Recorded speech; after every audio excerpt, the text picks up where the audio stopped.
Morning to you all. If you don't mind, I would like to just take my mask, and we are obviously covered and we're protected, but I'd like to make sure that my message is delivered clear, you hear me crystal clear, and as well, I want to make sure you get my expressions and my message here today. So good morning to everyone here. The attending officials who are present, I'm thanking the Broward Sheriff's Office for allowing us to host this event here to address our community. I will start with an overview of a few things. I'll be closing with a 5-step process that we here support for our community. I thank God for such a time as this that we stand here to deliver this message. I will also give forward an overdue apology to all Broward County citizens enduring yet another senseless display of law enforcement action that continues to rear its ugly head. On behalf of the Broward County Chiefs of Police Association, we send out this apology to the friends, to the families who continue to grieve over the loss of their loved ones. Finally, we extend a heartfelt apology and condolences to the George Floyd family and his friends who are going through a horrific time with his untimely and senseless death. We, as an association, are sorry. Broward County Chiefs of Police Association denounces the behavior and tactics of not only the 4 officers who have been arrested in Minneapolis, but all who ascribe to such foul tactics, disrespect of our community, and the lack of dignity for the badge they wear. We are outraged. Our communities are voicing their disdain with the nation's justice system, a system that has oppressed their speech, eroded their trust of equal justice, and has been used as a tool to reinforce systemic racism. During this time of civil unrest across our nation, a prominent pastor made a statement that our country is in a mess. And the issue of racism bears a resemblance of an infection which occasionally rises to the surface, allowing us to see it more vividly across community fronts. I take this to believe that the injustices that have been perpetuated our communities for decades and are so deep-rooted that we must and we have to address them. As the heads of the public safety in Broward County, we must dig deep to root out individuals holding these blood-stained banners of injustice. We have work to do. We are asking our communities for their patience as we go through this paradigm shift. We see your anger and we feel your pain. Every chief here is willing and ready to help you protest peacefully, demonstrate with a cause, and champion for change. But we must keep the communities that we live in, that we shop in, play and work in, preserved and respected.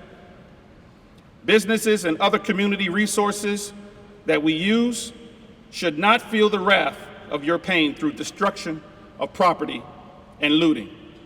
We denounce this activity.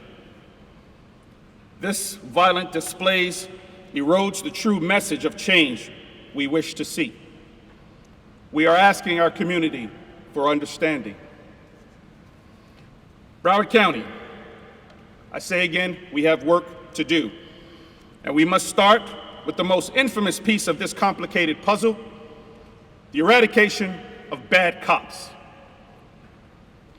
No one hates a bad cop more than a good cop. I say that again. No one hates a bad cop more than a good cop. I speak for thousands of law enforcement officers in Broward County and across this nation who believe in serving our communities selflessly. And I will take a moment of privilege here to speak directly to our law enforcement officers representing all of our agencies in Broward County. We are proud of you. We are proud of the thousands of you standing on the front line for Broward County. You are doing an outstanding job. And I and your chiefs standing behind me are proud to be standing with you. We know that it's a tough job. We recognize public safety officials must work hard to root out the agitators in policing. This endeavor starts at the hiring process, ensuring that we have a diverse recruitment team, proper vetting of applicants, thorough background reviews, and reviewing candidates' social media pages, group affiliations, and their general conduct towards our residents. We must also hold bad cops accountable for their actions and permanently remove them from policing through decertification from the Criminal Justice Standards and Training Commission. We will, in Broward County, eradicate bad cops. You may have observed many elected officials taking a vested interest in public safety organizations, and most recently a commitment to action pledge, which was issued to all the mayors across this nation. This pledge speaks to a finite inspection of their respective municipalities, the use of force policies. The pledge demonstrates the necessary oversight and inclusivity that our communities demand, and it is quite simple. 1, to review your police use of force policies. 2, to engage your communities by including a diverse range of input, experiences, and stories that they live and breathe every day. Report the findings of your review to your community and then seek feedback from them. And finally, if necessary, reform your community's police use of force policies. We have work to do. This basic pledge allows for transparency, inclusivity, and review of police engagement rules that have been fragmented across our nation. The Broward County Criminal Justice Institute, for the past decade plus, has held the highest standards regarding the use of force and has banished chokeholds, vascular neck restraints, and all other maneuvers that restrict airflow from its curriculum. We support this. We have always supported this. And we will make sure that all of our officers are trained well. We will have use of force review. We would like our communities to know there is no limit to our commitment to continue educating our staff. We must and will create new and better education platforms to discuss how to identify systemic racism, prejudices, and implicit and explicit bias. We all have a code of conduct that states people will be treated with dignity and respect, and all who stray from this will be held accountable. This is our promise to you. We applaud our fellow chiefs within the Tri-County area who have demonstrated their resolve for good policing, and we stand in solidarity with them. Some discussed national standardized training, extensive policy review, community inclusivity, and also the usage of body cameras. This association would also like to add to the list the implementation of the early warning alert programs, which allow agencies to track, monitor, and assess an employee's behavior through their career. These early warning programs have revolutionized employee behavior tracking, allowing for behavior audits to be conducted in a timely fashion. We ask that all agencies across this nation consider these programs as a best practice and in an effort to root out bad cops. We support early warning programs. Building trust, legitimacy, transparency, and accountability is the bedrock of 21st century policing. All four must be present in order to establish a living and breathing framework towards regaining communities' respect. In closing, what you have heard is a 5-step promise of action from the Broward County Chiefs of Police Association. Number 1, the eradication of bad cops from within our ranks. This will not be tolerated. 2, the collective review process of the use of force policies. 3, educating officers on systemic racism, cultural sensitivity, and implicit and explicit bias. 4, training and tracking the behavior of officers throughout their process with the agency with the Early Warning Alert Program. And finally, building trust, legitimacy, transparency, and accountability to our community that which we serve. This is our promise to action, and we support our citizens to be one Broward, and with that, a better Broward. As an integral part of this success plan is the support of the Broward County Sheriff's Department.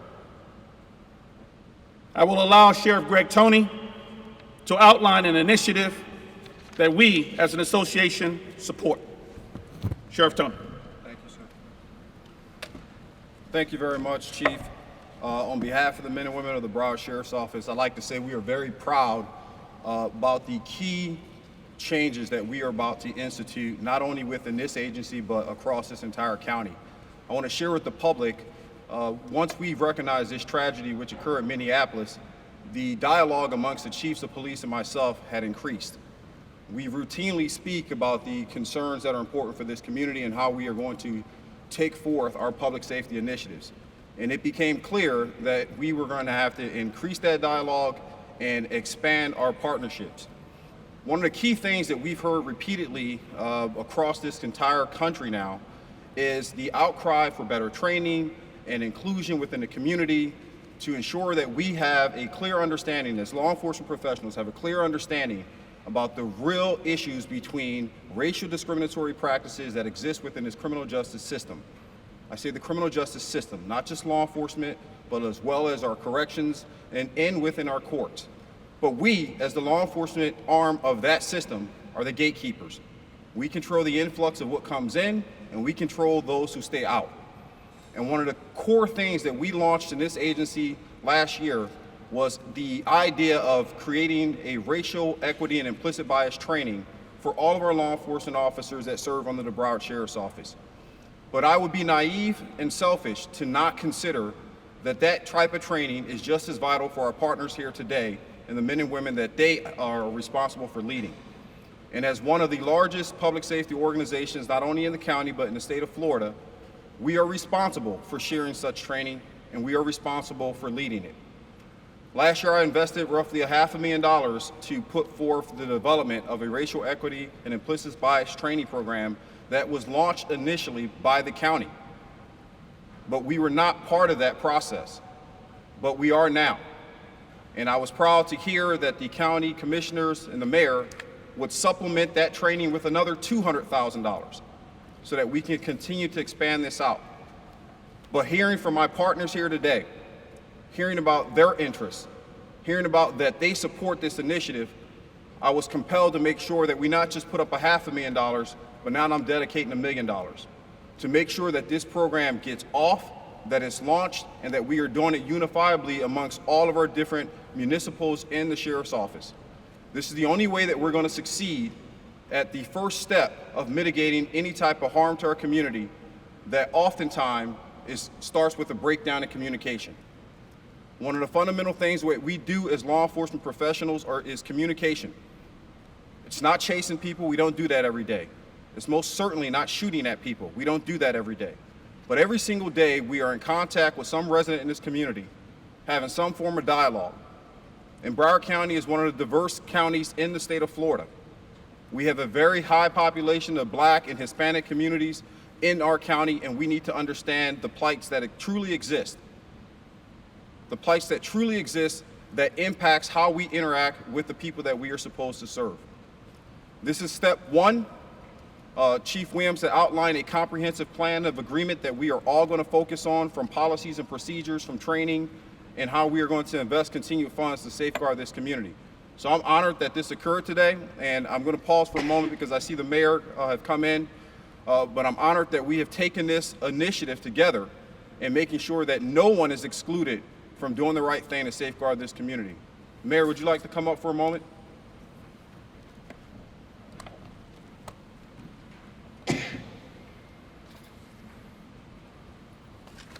Good morning, Sheriff, Chiefs. Thank you so much to all of you and the people in uniform who help us to maintain law and order in a civil society. That is very important.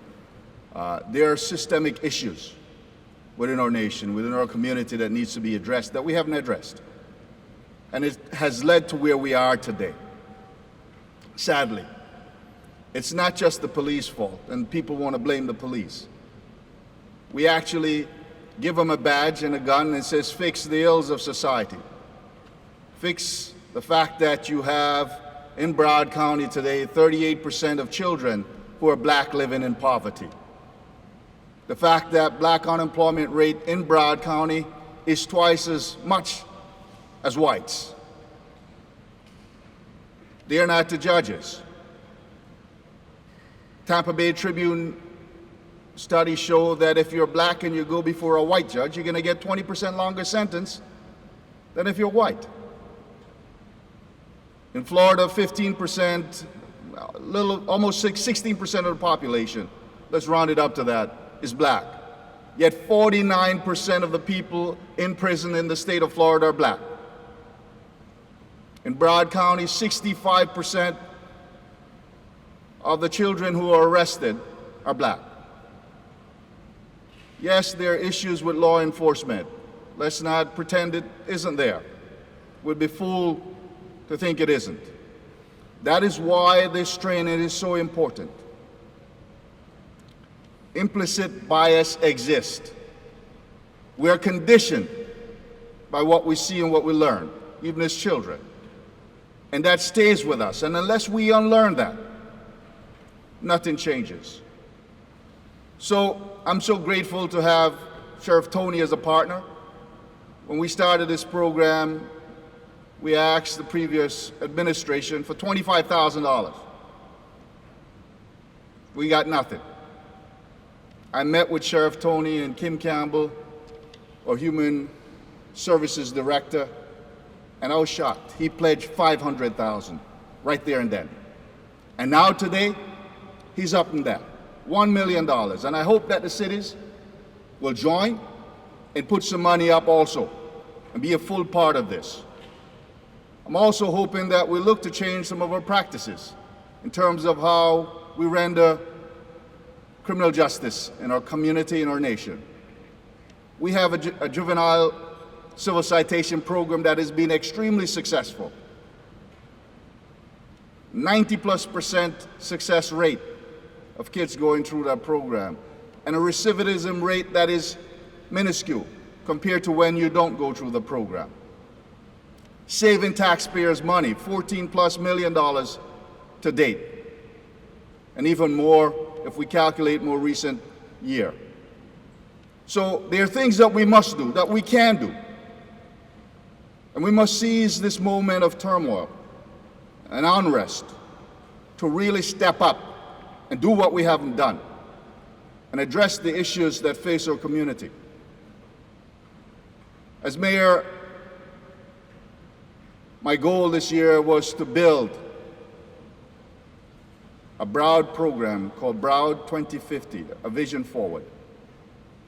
One Broward moving forward together with prosperity for all. because we also must address in this process the economic disparity that exists, huge economic disparity, not just in Broward, but all over our nation. Blacks earn 61% of what whites earn in this country.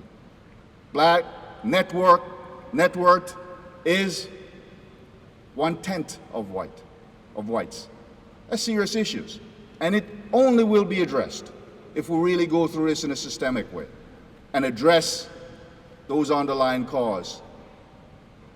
At our last commission meeting, I laid out some of these statistics to my colleagues, and there's an agreement that we need to work at least another week or two over the summer to address some of these issues. So on June 23rd, we're going to call a workshop that actually have a portion of this implicit bias training program in it. It's about a 6-hour program, and I'm calling my colleagues to come forward to be a part of this so that we can understand that. I've been through a part of this program, and I can tell you this, even as a black person, I was shocked at some of what I learned.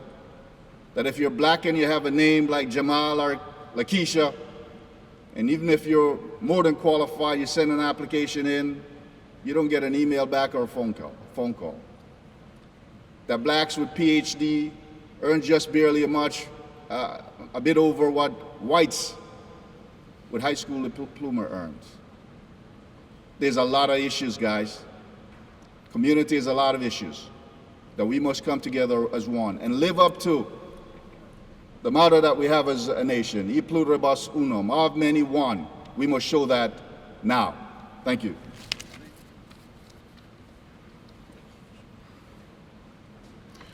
I'd like to say thank you to the mayor for the words, as well as to the sheriff's office for allowing us to be here today. And before I close, I want to make sure that every officer that is represented by these organizations, agencies behind me in Broward County, this is our home. This is my home. This is your home. We stand with you, we stand behind you, and we will always, always support you. We just want to make sure that you have all the resources necessary so that you can do your job effectively. Standing on the front line every single day. Although we may sit in an office once in a while, we still hear you. We still see you. And we still are supporting you. So with that, understand, and I'm speaking for every chief standing here, we thank you for continuously protecting our homes, your home, your friends, and your families. And we will be through this, one Broward, and we will make sure that we keep our homes safe and protected. But thank you for coming this morning, and we'll be taking questions after this event. Thank you.